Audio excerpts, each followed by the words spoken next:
The Quran records their words. Say, it has been revealed to me that a group of the jinn listened, and they said, indeed, we have heard a wondrous Qur'an. It guides to what is right, so we have believed in it, and we will never associate anyone with our Lord. Surah Al-Jinn 72:1-2. But when did this happen? How did unseen beings, created from smokeless fire, gather in silence under the desert sky to listen to the Prophet Muhammad, peace and blessings be upon him, reciting words that would change their destiny forever?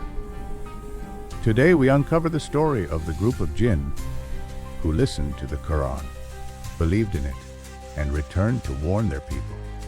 A story preserved directly in the Quran. It took place in the early days of the Prophet's mission. He faced rejection in Mecca, insults from Quraysh, and hardship in spreading the truth. At the same time, something mysterious was happening in the unseen world. For centuries, the jinn had been able to sneak close to the heavens, eavesdropping on the conversations of angels and snatching fragments of knowledge. But with the coming of revelation, they were suddenly blocked. Shooting stars lit the sky, driving them away. Confused, the jinn scattered across the earth in search of the source of this change. A group of them came upon the Prophet Muhammad as he recited Qur'an in the valley of Nakhlah. They paused, they listened, and what they heard shook them to their core. They whispered among themselves, "Listen quietly." The words of the Qur'an filled them with awe. It was unlike anything they had heard in the heavens or the earth. It was guidance, truth, light. In that moment they believed. They declared, "I have heard a wondrous Qur'an. It guides to what is right, so we have believed in it, and we will never associate anyone with our Lord." The unseen world had been touched by the revelation. The Prophet, though rejected by some men, was embraced by beings of fire who recognized the truth at once. The Quran preserves their testimony in detail. The jinn said, "Exalted is the majesty of our Lord. He has not taken a wife nor a son." And the foolish among us used to say falsehood about Allah, and we thought that mankind and the jinn would never speak a lie against Allah. Surah Al-Jinn 702:3-5. These words reveal their transformation. They admitted their past errors, that some of them had believed lies about Allah, claiming he had partners or children. They confessed that their leaders had deceived them. But the Quran opened their eyes. Now they knew the truth: Allah is one, without partner, without child, without equal. They also spoke of the alliances between men and jinn that had led both into misguidance. And there were men from mankind who sought refuge in men from the jinn, so they only increased them in misguidance. Surah 72:6. These relationships of superstition and fear had kept both worlds in darkness. The Quran shattered them. Some of the jinn then became messengers to their own people. And when we heard the guidance, we believed in it. And whoever believes in his Lord will not fear deprivation or burden. And among us are the righteous, and among us are others. We are of different paths. 7:2-4-2. This moment is extraordinary. The Prophet Muhammad was sent as a mercy to all creation, not only to humans but to the jinn as well. His recitation became their guidance. His Quran became their covenant.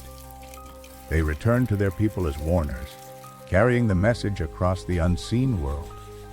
Imagine the unseen gathering, the jinn, who had listened in Nakhlah standing before their tribes, telling them of the wondrous Quran, warning them of falsehood, inviting them to believe in the one God. The Quran itself is proof of this. Their words are preserved forever in Surah Al-Jinn, so that every believer, human or jinn, recites their testimony until the end of time. The story of the jinn who listened to the Quran and carried it back to their people teaches us profound lessons. First, it shows the universality of the Prophet's mission. He was not sent only to Quraysh, not only to Arabs, not only to mankind. He was sent as a mercy to the worlds, humans and jinn alike. The Qur'an is guidance for every being who hears it. Second, it demonstrates the instant power of the Qur'an. The jinn had lived for generations in confusion. They had been deceived by lies and led astray by false leaders. But when they heard the Qur'an even once, their hearts recognized the truth. This shows us that the Qur'an reaches directly into the soul. It does not need debate or philosophy. Its light is self-evident. Third, it teaches responsibility. The jinn who believed did not keep the truth to themselves. They returned to warn their people. This is dawah, the duty to share guidance once it reaches us. If the jinn felt obligated to spread the Qur'an among their kind, how much more are we obligated as humans to carry its message? Fourth, it reminds us of diversity. The jinn themselves said, "Among us are the righteous, and among us are others." A 7:2-11, not all believed. Just like mankind, the jinn have free will, differences, and divisions. But those who submit to Allah join the same ummah of believers as us. Finally, it reassures us of Allah's mercy, even when the Prophet was rejected by his own people. Allah showed him that others, unseen to men, were embracing his message. The mission was far greater than Mecca. The Qur'an would echo through the worlds, guiding both men and jinn until the day of judgment. So whenever you recite Surah Al-Jinn, remember this night in Nakhlah. Remember the unseen listeners who heard the Qur'an, believed instantly, and went back to warn their people. Their words are preserved forever. We have heard a wondrous Qur'an. It guides to what is right, so we have believed in it, and we will never associate anyone with our Lord. This is their legacy, and it is our reminder to believe, to share, and to live by the wondrous Qur'an.